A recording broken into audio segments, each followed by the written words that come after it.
Praise the lord. ఆపత్కాలములో నమ్ముకొనదగిన సహాయకుడైన క్రీస్తు యేసునకు అత్యధికమైన మహిమ కలుగునుగాక. మీకు ఆశ్చర్యకరమైన సహాయం అందునుగాక. ఈ దినపు యేసయ్య జీవపు మాట మత్తయి సువర్తమానం 15వ అధ్యాయం 25వ వాక్య భాగము. ప్రభువా నాకు సహాయము చేయుము. యేసయ్య మీదనే భారము మోపి ఆయన మీదనే ఆనుకొని ఆయన వైపు చూచుచు ఆయన అడుగు జాడలని వెంబడించుచు నడిపించబడుచున్న పరలోకపుర వారసులారా, మనము ప్రేమించుచున్న కల్వరి శిలువ యోధుడైన యేసయ్య మనకు సహాయకరమైన కేడము.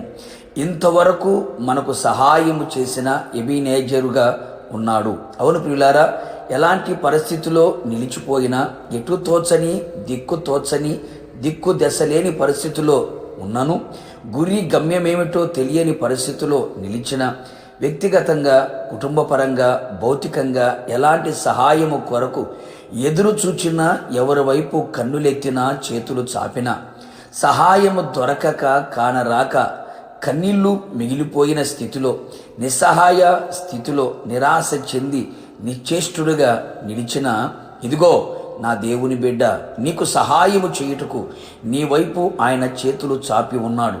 మేఘవాహనుడై నీకు సహాయము చేయుటకు నీ వద్దకు వచ్చును.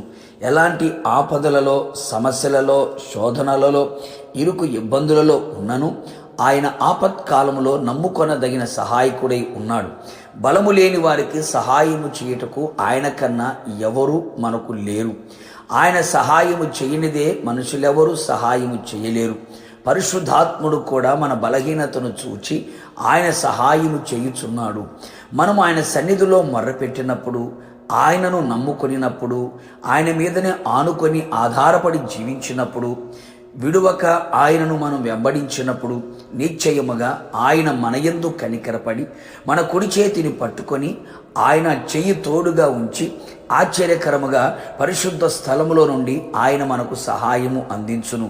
ప్రభువా అని ఆయన మనము పిలిచిన ఎడల మనల్ని మనము తగ్గించుకొని ఆయనే మన పరిపాలకుడుగా ఎంచి అర్జించిన ఎడల ఎట్టి సహాయమైన ఆయన వలననే మనం పొందుకొనేదము.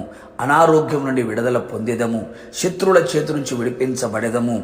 ఆయనకు అనుకూలమైన జీవితం భక్తి చేయుదము. అపనమ్మకము నుండి, అపవాది క్రియల నుండి, ఆర్థిక పరిస్థితుల నుండి విడిపించబడేదము. అన్ని విషయములలో అభివృద్ధిని అనుభవించేదము. కీర్తిని, ఘనతను పొందుకొనేదము. నెమ్మదిని, జయ జీవితమును పొందుకొనేదము. ప్రతి విధమైన ప్రతికూలతల నుండి విడిపించబడేదము. కావున నా యేసయ్య ఆరాధికులారా, ఆయన కొరకు మనం వేడుకొని ఆయన పాద పద్మములపై నిలిచి ప్రతి సహాయమును పొందుకొని ఆయన పోలికను, సారూప్యమును కలిగి ఆయన ఆగమమునకు మనమందరము సిద్ధపడేదము. ప్రార్థన. అత్యంత కృపా కనికరము కలిగిన నా ప్రియ పరలోకపు తండ్రి, మరొక్కసారి మీ పరిశుద్ధమైన పాదముల చెంతకు చేరి ఉన్నాం. మీకు కృతజ్ఞతాస్తుతులు చెల్లించుచున్నాం. మీరెంతైనా నమ్మదగిన దేవుడవు, మంచి దేవుడవు. ఆపత్కాలములో నమ్ముకొనదగిన సహాయకుడై ఉన్నావు. మీరు మాత్రమే మాకు అన్ని విధాలుగా, అన్ని వైపులా, అన్ని విషయాల్లో సహాయము చేయగలిగిన కేడమై ఉన్నారు. ప్రభా మీకు స్తోత్రాలు. ఇదిగో మీ పాదముల చెంత చేరి ఉన్నాం. మీ వైపు చేతులు చాపుతున్నాం. మీ వైపు కళ్ళెత్తుతున్నాం. మీ పాద పద్మములపై కన్నీళ్లతో విలపించుచు ఉన్నాం. కృపతో మమ్మల్ని జ్ఞాపకం చేసుకొని మీ సహాయం మాకు అందించి మీరు ఆఖరికి మమ్మల్ని అందరినీ సిద్ధపరిచి అన్ని విషయములలో అత్యధికమైన జయమును దయచేయమని యేసు నామములో అడిగి పొందుకున్నాము తండ్రి. ఆమెన్. నిశ్చయముగా మీకును మీ కుటుంబ సభ్యులందరికీ నా దేవుని అయిన యేసయ్య వలన మీరు సహాయము పొందుదురు గాక. God bless you.